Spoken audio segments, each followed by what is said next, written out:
안녕하세요. 성재쌤입니다. 성적이 오르는 토익 IRC 파트 5 문제풀이 두 번째 시간입니다. 자, 우리 학생들 제가 읽고 이해하는 것이 가장 중요하다고 말씀드렸죠. 암기는 굉장히 힘든 방법이에요. 인간의 뇌는요, 이해하면 자연스럽게 오래 기억합니다. 자, 그러니까 강의 들으시면서 읽고 이해하는 거에 초점을 맞추시면 돼요. 다들 준비되셨죠? 그럼 시작해 볼게요. 첫 번째 문제입니다. 혹시라도 문제를 아직 안 풀어보신 분이 있다면 그렇죠? 잠깐 멈춰놓고요. 문제풀이를 해보고 나서 제 강의 설명 듣는 것도 괜찮습니다. 그럼 저는 진행합니다. 빈칸 뒤에 보면요, 이렇게 명사 표현이 나와 있거든요. 자, August 1st요. 어떤 시점을 나타내죠. 전치사 뒤에 시점이 온다. 그래서 보기가 전부 다 전치사였는데 어떤 전치사가 적절하냐 우리가 이걸 판단할 수 있어야 돼요. 보기 4개 중에서 시점하고 결합할 수 있는 것은 두 가지가 있는데요. A하고 바로 C입니다. 자, 그런데 in 같은 경우는요, 뒤에 뭐가 오죠? in August, in May 이렇게 달을 나타내는 표현이 올 수 있죠. 그리고 연도가 올 수 있죠. 연도가. 하지만 이렇게 빈칸 뒤에 있는 특정한 날짜가 올 수는 없어요. 자, 그래서 이는 시점과 결합이 가능했지만 빈칸 뒤에 있는 시점을 나타내는 표현과는 어울리지 않았기 때문에 탈락이고요. 정답 뭐로 간다? 정답은 A로 갑니다. 사실 우리 학생들이 답이 A라는 것을 확신할 수 있다면 굳이 밑에 있는 거 3개 볼 필요 없죠. 그래서 우리가 답이 A일 때 뭐 한다? A를 선택한다. 요거 좀 기억을 해주셨으면 좋겠어요. 시간 아낄 수 있는 방법이죠. 보통 많은 분들이 전치사 문제를 껄끄러워 하시는데요. 전치사는 어려운 게 아니죠. 다만 우리가 한국인이기 때문에 전치사가 우리한테 익숙하지가 않은 거예요. 그럼 우리가 전치사에 익숙해지는 방법은 뭘까요? 매일매일 여러분들이 사전에서 전치사 딱 한 개만 찾아서요. 예문을 쭉 보시면서 읽고 이해하는 걸 반복하시면 돼요. 그러면 어느 순간 전치사가 되게 익숙해지고요. 더 이상 어렵다는 생각 자체가 들지 않게 되죠. 근데 우리가 어쩌다가 한번 문제 풀 때 잠깐 전치사를 보게 되면요. 우린 영원히 익숙해질 수가 없죠.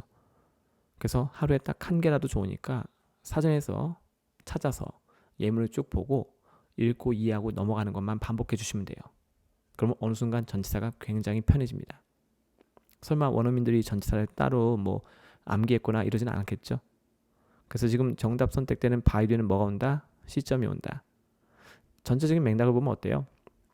새로운 사무실 건물의 건설이 예상되고 있다. 마무리가 될 것으로. 근데 그것이 언제죠? 8월 1일까지. 그래서 우리가 특정한 시점까지 어떤 행위가 이례적으로 완성될 때 시점 앞에 전치사 by를 쓰게 됩니다. 그래서 정답 뭐로 간다? A로 갑니다. 살짝 정리해 볼까요? 그래서 정답은 뭐였다? 정답은 바로 A였다. 이렇게요. 사실 이 by 뒤에는요, 이렇게 특정한 날짜가 올 수도 있고요, 달이 올 수도 있고, 연도가 올 수도 있고요. 시점을 나타내는 사실상 거의 모든 표현이 다 올 수 있다 이렇게 생각하시면 돼요. 그래서 특정한 시점까지 어떤 행위가 이례적으로 끝날 때 시점 앞에 뭘 쓴다? 전치사 by를 쓴다. 선생님, 여기 보면요, 여기 이렇게 표시가 돼 있어요. 파란 색상으로. 왜 표시하셨죠? 요 표현도 우리 시험에 참 잘 나오죠. 지금 요 표현은요, 비동사 PP에서 수동태 표현인데요. 원래는 expect 목적어 투부정사라는 표현이 수동태가 된 거예요. 능동 구조일 때는 expect 목적어 투부정사 이렇게 나오는데요. 자, 그것이 수동태가 되면 지금 보는 것처럼 be expected 투부정사 형태로 쓰여지게 됩니다. 그래서 이 케이스가 주로 여기다가 빈칸을 주고 동사 문제를 낼 때가 있거든요. 그래서 동사마다 쓰임새가 다르니까 이것도 추가로 여러분들 꼭 기억을 하셨으면 좋겠어요. 물론 제 강의 듣고 나서 우리 학생분들이 영영사전에서 expect를 조금 더 검색을 해보시면 더 좋겠죠. 여기선 제가 직접 검색은 안 할 거고요. 여기선 일단 정답으로 선택되는 by를 한 번쯤 살펴볼 필요는 있겠죠. 그래서 사전에서 제가 by를 한번 찾아봤는데 지금 보는 사전은 옥스퍼드예요. 무료입니다. 인터넷에서 누구나 이용할 수 있어요. 그래서 옥스퍼드에서 전치사 by를 찾았더니요, 바로 네 번째 용례. 거기 not later than the time mentioned 이렇게 나오죠. 그래서 언급된 시점보다 늦지 않게. 그래서 이제 보충 설명으로 before라고 나옵니다. 그럼 살짝 예문 볼까요? 여기도 finish가 있네요. 물론 좀 전에 우리가 풀었던 문제에서는요, finish가 수동태 구조가 돼 있었죠. be finished요. Can you finish the work by 5 o'clock? by 다음에 뭐가 나왔죠? 시점이요. 5시까지 그 일을 끝마칠 수 있겠니? 라고 묻고 있죠. 의문문이에요. 그래서 5시까지 그 일을 일회적으로 한 번만 끝내면 되는 거죠. 그래서 특정한 시점까지 어떤 행위를 일회적으로 완성할 때 우리가 시점 앞에 뭘 쓴다? by를 쓴다. 하나만 더 볼까요? I will have it done by tomorrow. 자, 나는 그것이 마무리가 되게 할 거다. 언제까지? 내일까지. by 뒤에는 사실상 시점을 나타내는 거의 모든 표현이 올 수 있거든요. 자, 이렇게 해서 우리 학생들이 사전에서 정답의 근거를 찾아서 확인하시면 이제 머릿속에 완벽하게 by의 쓰임새가 딱 남게 돼요. 그러니까 무엇이든지 내가 직접 했을 때 자연스럽게 오래 기억을 하게 되는 거죠. 그래서 우리가 이런 과정을 반복해 가면서 좋은 인풋을 많이 접하게 되면요, 시험장 가서 문제 풀 때 인풋이 좋았으니까 뭐가 좋을까요? 시험의 결과 아웃풋이 좋겠죠. 그래서 우리가 다루는 것은 뭐예요? 영어 능력 평가 시험이죠. 토익 시험은 영어 능력 평가 시험이에요. 누가 한국말로 번역을 잘하냐 이걸 물어보는 시험이 아니죠. 그래서 우리가 영어의 올바른 표현에 최대한 많이 익숙해진 상태에서 시험장 가는 게 굉장히 중요한 거예요. 그래서 우리 학생분들이 꼭 사전을 활용해서 학습을 하셨으면 좋겠다는 것이 제 바람인 거죠. 자, 이렇게 해서 사전을 통해서 근거까지 살펴봤죠. 그러니까 이런 과정을 여러분들이 꾸준히 해 나가셔야 되는 거예요.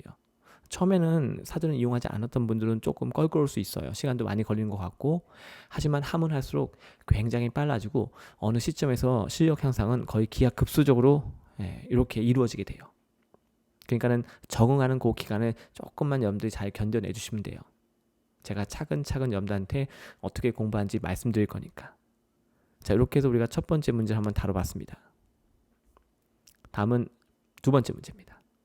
자, 역시 잠깐 멈춰놓고 풀어보는 것도 괜찮겠죠? 어때요? 사실 저는 뭐 보자마자 정답 선택했거든요. soon after. 상투적으로 그냥 쓰는 표현이죠. 이렇게 우리가 서로 어울리는 표현을 갖다가 뭐라고 하죠? collocation. 뭐라고 한다고요? collocation. together. 함께 위치한다. location. 전 세계 모든 언어는 서로 어울리는 표현이 다 정해져 있거든요. 그건 우리말도 마찬가지예요. 우리가 뭐 진지 드셨어요 이렇게 얘기하잖아요. 그렇죠? 진지 먹었니? 이렇게는 얘기 안 하죠. 사실상 이런 콜로케이션 관계를 잘 알고 있다면 문제 풀 때 그 속도가 굉장히 빨라져요. 그래서 soon after. 주어진 문장에는 동사 몇 개 있었죠? 동사 하나, 동사 2개 있었죠? 영어 문장에 동사 2개 있으면 뭐가 필요하죠? 접속사. 근데 현재 주어진 문장에는 접속사가 없거든요. 그럼 요 빈칸은 뭘로 채워야 돼요? 접속사로 채울 수 있어야 되겠죠. 보기 4개 중에서 접속사가 아닌 거는 무조건 지우셔야 되고요. A는 사실 접속사 될 수 있죠. 하지만 빈칸 앞에 있는 soon과 어울려 쓸 수 있는 건 뭐였다? 바로 after였다. 그러니까 이것도 사실 우리말 해석과는 관계가 없어요. 그럼 이제 우리가 살짝 정리해 보면요. soon after. 아마 어떤 분들은 soon 말고요. 동의어 뭐가 있죠? 우리 immediately. immediately after라는 표현에 조금 더 익숙할 수 있어요. 그것도 시험에 나오죠. 네, immediately. 이렇게요. 그래서 이것도 우리 학생들 검색해 보시면 괜찮아요. 그래서 immediately after. 똑같은 표현이에요. 그래서 동사는 몇 개 있었다? 동사는 분명히 2개가 있었다. 그래서 접속사가 필요했고요. 보기 4개 중에서 접속사는 2가지가 있었지만 사실상 우리가 서로 어울리는 표현은 뭐였다? 바로 soon after였다. 정답물로 C로 간다. 이렇게요. 참고로 여기 있는 파란색 표현 보이시죠? 예, implement하고 plan도 짝꿍이에요. 이것도 콜로케이션으로 서로 잘 어울리죠? 시험에 나온 적이 있으니까 그것도 제 강의 들은 다음에 한 번쯤 사전에서 검색을 해보셨으면 좋겠어요. 그럼 지금 우리가 정답으로 선택한 것이 뭐였죠? 바로 soon after였죠. 자, 여기 나오잖아요. 이 문장도 보시면요. 주어 동사, 접속사 after를 중심으로 앞뒤에 동사가 하나씩 총 2개가 포진해 있죠. 그 문장에 동사 2개 있으면 뭐가 필요하죠? 접속사예요. 그래서 그녀는 집을 팔았대요. 뭐 하자마자 그녀의 남편이 그렇죠? 예, 뭐 돌아가시자마자, 뭐 죽자마자 그렇게 집을 팔았다 이런 얘기죠. 그래서 제가 뭐 해석도 한번 해드렸는데요. 사실상 평상시 우리가 이런 걸 본 적이 있다면 좀 전에 풀었던 문제 풀 때 굳이 한국말로 해석하면서 문제 풀려고 하진 않겠죠. 맞습니까? 그래서 이제 그렇게 우리가 문제풀이 속도를 빠르게 가져갈 수 있는 거예요. 일단 해석을 하지 않으면 않을수록 우리는 시간을 아낄 수 있고요. 자칫 한국말 해석 때문에 헷갈릴 수 있는 문제조차도 절대 헷갈리지 않고 조금 더 정확하고 객관적으로 정답을 선택할 수 있게 되는 거죠. 그래서 우리 학생들이 이 무료로 이용할 수 있는 인터넷에서 무료로 이용할 수 있거든요. 이 사전을 적극적으로 잘 활용하셨으면 좋겠다는 것이 제 바람인 거죠. 자, 이렇게 해서 두 번째 문제도 한번 다뤄봤습니다. 자, 이번엔 세 번째 문제예요. 자, 이 문제도 사실 뭐 콜로케이션을 묻고 있죠. 보기 4개는 전부 다 뭐죠? 명사. 가장 직접적인 단서는 빈칸 바로 앞에 있는 enthusiastic이 가장 직접적인 정답 단서죠. 정답은 뭐로 가요? 자, 제가 우리 학생들한테 강조하는 유일한 스킬이 뭐가 있죠? 답이 A일 때 뭐 해라? A를 선택해라. 사실 답이 A인데 뭐 나머지 볼 필요 없잖아요. 이것도 무슨 문제죠? 콜로케이션. 그래서 빈칸 앞에 있는 enthusiastic과 정답 applause가 서로 되게 친한 표현이죠. 그래서 열광적인 박수. 혹시라도 우리 학생들이 B하고 C하고 D가 한국말로 무슨 뜻인지 조금 궁금해하실까봐 또 직접 찾아보는 게 귀찮으실 수도 있어서 제가 써놓긴 했는데요. 사실 이렇게 한국말을 옆에 써놓고 암기하는 것은 그렇게 큰 도움이 되지는 않습니다. ETS 출제자가 여기 있는 이 영어 단어들이 한국말로 무슨 뜻인지는 전혀 관심이 없거든요. 그래서 CEO의 발표가 열광적인 박수를 받았다. 누구로부터 받은 거죠? 전체 청중들로부터. 사실 영어에서 우리가 이 받다라는 의미를 갖고 있는 동사들은요. 이렇게 또 프롬하고 되게 친해요. 왜냐면 뭔가를 누군가로부터 받는 거니까 출처를 뜻하는 프롬하고 친할 수밖에 없겠죠. 자, 그것도 우리가 추가 포인트로 기억하시면 좋고요. 일단은 지금 우리가 현재 푸는 문제에 집중하면 어때서요? 이거는 제가 applause를 제가 한번 찾아봤어요. 롱맨입니다. 롱맨. 그랬더니 뭐라고 나와요? 거기. 정확하게 enthusiastic applause라고 나오죠. 뭐 제가 만든 건 아니죠. 심지어 굵게 돼 있죠. 제가 굵게 한 것도 아니고요. 롱맨이 굵게 한 거예요. 왜냐면 그 두 표현이 서로 어울리는 표현이니까. 그러니까 사실 언어라는 것은요. 이 동일한 언어를 쓰는 언어 사용자 간의 약속이죠. 자, 그렇기 때문에 사실 그 약속을 깨는 문제를 ETS가 출제할 수는 없어요. 왜냐면 ETS도 우리하고 똑같은 영어의 사용자거든요. 그래서 영어가 어떻게 쓰여지는지 그 운용법은요. 영영사전에 그대로 나와 있어요. 그러니까 ETS 출제자도 이걸 참고해서 문제를 만드는 거예요. 자기 개인 취향으로 문제를 만들 수 있는 게 아니죠. 토익은 분명히 정답이 존재하는 시험이고요. 정답이 존재하기 때문에 누가 풀어도 똑같은 답이 나오게끔 기준점이 있어야 되는데 그 모든 기준점은 사전에 이렇게 명시가 되어 있는 거예요.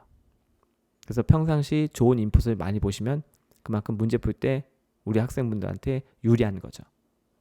그럼 여기서 조금 더 나아가시면요.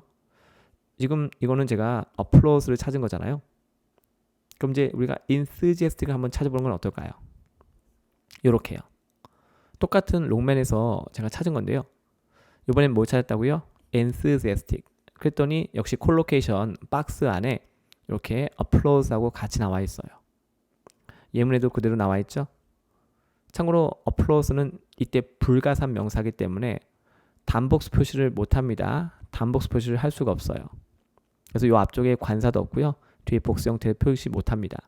불가산 명사. 참고로 기억해 주시고요. 그래서 enthusiastic applause.